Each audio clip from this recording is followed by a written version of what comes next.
As far as what constitutes an emergency, I would say that an encounter with Bigfoot fits the bill pretty well.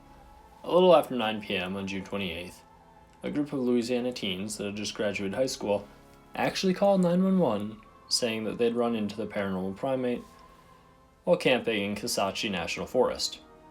The deputies that responded to the call said that the teens were very frightened and shaken up on both the phone and when the officers arrived at the site. The teens said that they heard a growl and saw what appeared to be an animal that had glowing red eyes and stood about 5 feet tall. Despite the teens' frightened state, they weren't physically harmed, and the officers gave them an escort out of the woods. Law enforcement searched the area, but they were unable to find any physical evidence of the creature that the teens had described. Now, I'm sure that a good number of you are thinking that the teens that called 911 raving about seeing a Bigfoot might have just been playing a prank, or they might have been under the influence of some illicit substances. I mean, teenagers will be teenagers. But there are a few things to keep in mind here. Prank calling 911 is a crime, and even if these teens were willing to risk jail time for some practical joke, the officers that responded to the call said that the teens were very shaken up and needed a police escort out of the woods.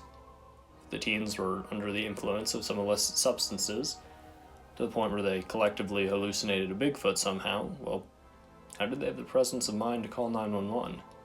Why did the officers that responded not notice the kids showing any signs of being on something?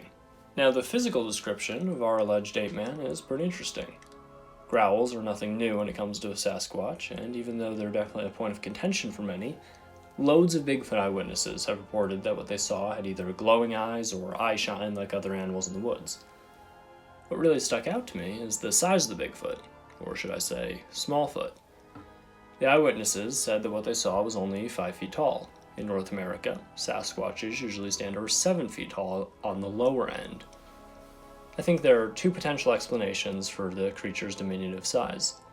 The first is that the Bigfoot they saw was a juvenile specimen. These animals do reproduce like any other species, and there are many reports of there being Sasquatches that appear to not yet be fully grown, so it is possible that that's what those teens saw, and it was just a young Bigfoot. I think the other possibility here is that what they saw wasn't a typical Bigfoot, but rather another type of primate cryptid known as a devil monkey. Devil monkeys are sort of like baboons, but they're twice as tall, standing somewhere between 4 and 5 feet.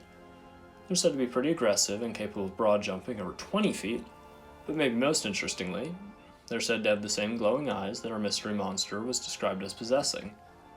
There have been devil monkey reports from Louisiana, and it's very possible that given their relative obscurity outside of the cryptid world, the frightened teens defaulted to calling what they saw a Bigfoot, even though that might not have necessarily been the case. So, what do you think?